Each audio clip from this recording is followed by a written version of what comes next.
Flamengada! Vamos aí ao episódio número 3, especial Estádios de Futebol, aqui da TV Coluna do Flamengo. Se você não conhece a TV Coluna do Flamengo, mais uma razão para você se inscrever no nosso canal. Nós fazemos a cobertura do Mengão em tudo que se refere ao Flamengo. Nós temos 2 repórteres exclusivos cobrindo o Flamengo de dentro do Ninho do Urubu, nós temos programas de notícia, nós temos debates, nós fazemos as transmissões dos jogos. Então, se você ainda não conhece o TV Coluna do Flamengo, deixe o seu like, dê uma força para esse projeto, se inscreva no canal e marque as notificações. Nós temos programas diários a respeito do Mengão. Antes da gente começar a falar, se você perdeu os 2 primeiros programas, lembrem-se, os links estão disponíveis aqui na descrição desse vídeo. E outra coisa, antes da gente começar propriamente dito a falar sobre o assunto desse episódio, que é desenho arquitetônico, nós vamos dar um esclarecimento aqui na razão pela qual a gente está produzindo esses vídeos. As eleições do Flamengo estão se aproximando, provavelmente vão acontecer na primeira ou segunda semana de dezembro, e agora que o Flamengo tem as finanças organizadas, a possibilidade de termos um estádio é real. Depende exclusivamente da vontade do Flamengo ter um estádio ou não. É claro, a possibilidade também de resolvermos a questão do Maracanã, apesar do Maracanã ter alguns problemas jurídicos, como todos sabem, mas há um problema arquitetônico também que a gente comentou no programa 2, mas nós vamos comentar mais para frente também. Então, é a hora de informar a nação rubro-negra tudo o que é preciso saber no que se refere a estádio de futebol. Então, o primeiro foi sobre localização, o segundo foi com modelos internacionais e esse sobre desenho arquitetônico. Então, desenho arquitetônico, moçada, o que é o desenho arquitetônico? Nós vamos falar basicamente da arquibancada. Como é a arquibancada em volta do estádio, do gramado, propriamente dito, desculpem. Então, nós temos o gramado, existem modelos diferentes de arquibancadas. O mais raro de todos, menos comum, difícil de encontrar, havia no passado, mas alterando aí com o tempo, é o modelo circular. Nesse modelo nós temos o gramado e as arquibancadas se dispõem em volta do gramado de maneira circular, um círculo perfeito. Qual é a vantagem desse sistema? A única vantagem é no custo da construção. Por quê? Cada parte dessa circunferência é exatamente igual à outra. Então você tem uma economia de escala, você produz aquele gomo, aquela fatia e replica ela 10, 20 vezes, normalmente 20 vezes, e você tem essa circunferência perfeita. Tem muitas desvantagens, por outro lado, no que se refere à parte desportiva. Qual é a desvantagem? A desvantagem maior é que os torcedores, nas melhores partes do campo, ficam muito longe do campo propriamente dito. No meio do campo você está longe demais e atrás do gol você também está longe demais. São as 2 melhores partes para se acompanhar o jogo, você fica muito afastado do gramado. Então essa é a maior desvantagem que a gente tem. Basicamente é difícil de encontrar um estádio que ainda tem essa característica. Algumas pessoas pensam que o estádio de Brasília tem essa característica, mas não tem. É só a parte externa que é circular, a arquibancada internamente é diferente. Eu só estou trazendo aqui para comentar do custo de construção. O segundo modelo é um modelo bem mais comum, é um modelo retangular com os cantos arredondados. Esse a gente encontra em muitos lugares. Alguns exemplos importantes. O estádio do Peñarol, que é muito comentado no Brasil, campeão del ciclo, é mais ou menos assim, é um estádio retangular com as cordas arredondadas. Nós temos também o estádio do Betis, em Sevilha, que também tem essa característica, apesar de ser tão comum quanto, você começa a fazer a curva e você mantém aberto para circular a área, enfim, tem algumas outras razões, de custo também, mas tem esse formato. E é comum encontrarmos também um misto entre este retangular, com os cantos arredondados, e o elíptico. Né? O elíptico é exatamente como diz o nome, ao invés de ser um círculo perfeito ou um retângulo, é uma elipse em volta do campo. Esse aí, o formato elíptico, tem como característica tentar diminuir essa distância da arquibancada para o campo para tentar melhorar a performance do time local. Alguns exemplos desse, por exemplo, nós temos o Estádio Olímpico de Roma, temos o Parque dos Príncipes, temos o Mineirão, e é legal até comentar essa história do Estádio Olímpico, porque normalmente os estádios olímpicos têm o formato elíptico.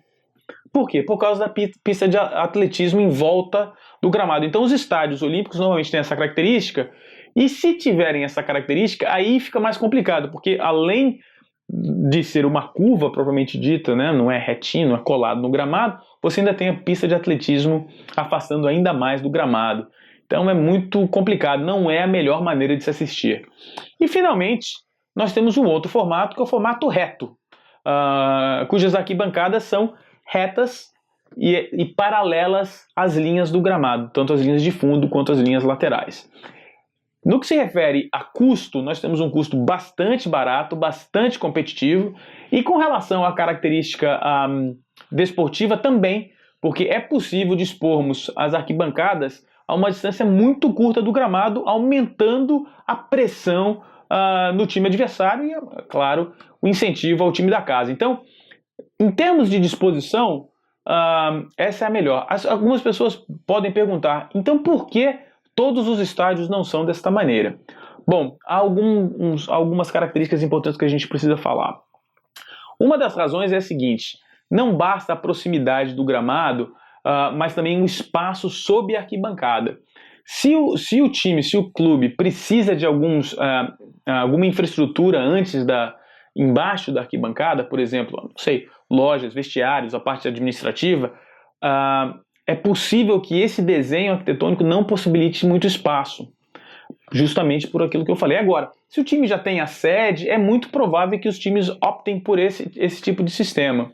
Uma outra característica que faz com que alguns times não utilizem esse tipo de sistema é a dificuldade nos cantos. As arquibancadas retas não possibilitam a ocupação dos cantos, né?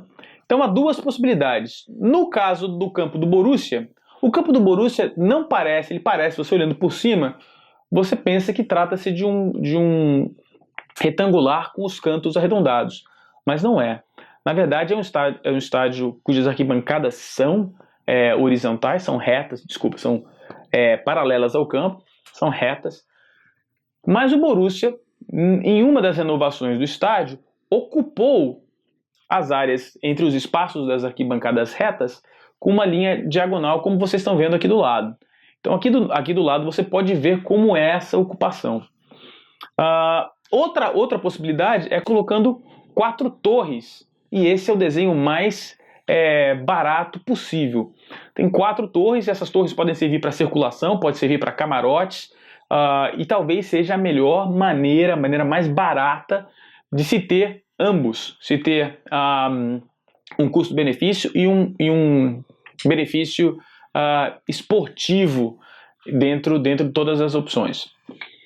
Uma outra questão que a gente fala muito é a questão da verticalidade da arquibancada. Algumas pessoas perguntaram nos comentários o que é uma arquibancada vertical. A arquibancada vertical refere-se ao ângulo que a arquibancada se dispõe. Se você tem um ângulo baixo, um ângulo raso, tá? Você não tem uma altura muito grande. Quais são os benefícios? Porque vamos comparar, né, o ângulo menos inclinado e o ângulo mais inclinado. Qual é o benefício de se ter um ângulo mais baixo? É aquilo que eu comentei. Você acaba gerando um espaço sob a arquibancada que você pode colocar infraestrutura, loja, a parte administrativa, centro médico, tem muito mais espaço. E tem uma grande vantagem sobre a parte vertical, a parte do acesso. Você não precisa levar aquele monte de pessoa lá para cima. Você pode colocar apenas um andar, uma elevação, um andar intermediário, que você pode subir por rampa, por exemplo, e você pode entrar direto na arquibancada. Então você tem a estrutura, você tem a inclinação como eu mencionei, você tem a estrutura, você tem uma rampa levando esse andar intermediário, e aí você consegue entrar no gramado. Fazendo a comparação com uma estrutura mais vertical, quando você tem a estrutura mais vertical, se torna um pouco mais complicado. Você tem a estrutura sobre isso e depois, para levarmos as pessoas, se nós tivermos um andar intermediário, para levarmos as pessoas lá para cima, é preciso um monte de escada. Se você acompanhar aqui do lado, você vê esse esquema, mas continua olhando, você vai ver esse vídeo lá de La Bombonera, que é um dos estádios que nós apresentamos no vídeo anterior. Para chegarmos lá em cima, tem esse monte de escada. É uma complicação. E imagina isso multiplicado por 50 mil pessoas. É muito complicado, é um problema muito sério. Outro problema de um estádio vertical sem nenhum anel, só com um lance, é a questão da divisão dos setores. E essa é a razão pela qual a sugestão para um estádio de futebol para o Flamengo refere-se à combinação das arquibancadas retas e um esquema misto, ou seja, o anel inferior com menos inclinação. As pessoas podem acessar o anel inferior através de uma rampa e de um andar intermediário. Para jogos de menor expressão, simplesmente a parte superior da arquibancada é fechada. Então a gente fecha o acesso, evita que seja contratado pessoal, segurança, manutenção, limpeza, isola-se e faz o jogo apenas ocupando a parte inferior, o anel inferior. Em jogos de maior expressão, aí sim, o custo de pessoal não fica tão impactante na conta final, e aí vale a pena trazermos as pessoas para cima. Uma outra grande vantagem desse sistema híbrido refere-se à cobertura. Olhando novamente aqui para o estádio menos vertical, para cobrirmos uma parte longa da arquibancada, nós precisamos do que nós chamamos, no ramo da construção civil e arquitetura, um grande balanço, uma estrutura em balanço, ou seja, uma estrutura sem apoio, sem pilar. Ela é apoiada apenas em um lado e o outro lado fica em balanço. Se nós tivermos um ângulo não muito vertical, ou seja, com pouca inclinação, a cobertura vai ser maior e isso custa muito dinheiro. É o caso hoje do Maracanã. O Maracanã tem essa aba imensa, imensa. No caso de uma estrutura mista, ou seja, o anel inferior com pouca inclinação e o anel superior com mais inclinação, a cobertura lá em cima é menor. Quanto menor a cobertura, menor o gasto. Então, qual é a conclusão do programa anterior, programa número 2 e o programa número 3, o programa de hoje?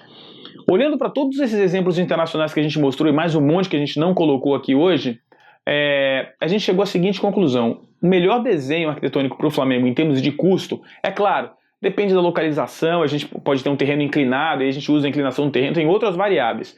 Numa situação hipotética, teórica, o melhor desenho arquitetônico para o Flamengo refere-se a um anel inferior, com pouca inclinação, cujo acesso não precisa ser feito através de escada. Podemos até ter algumas escadas, mas é possível que seja feito por rampas.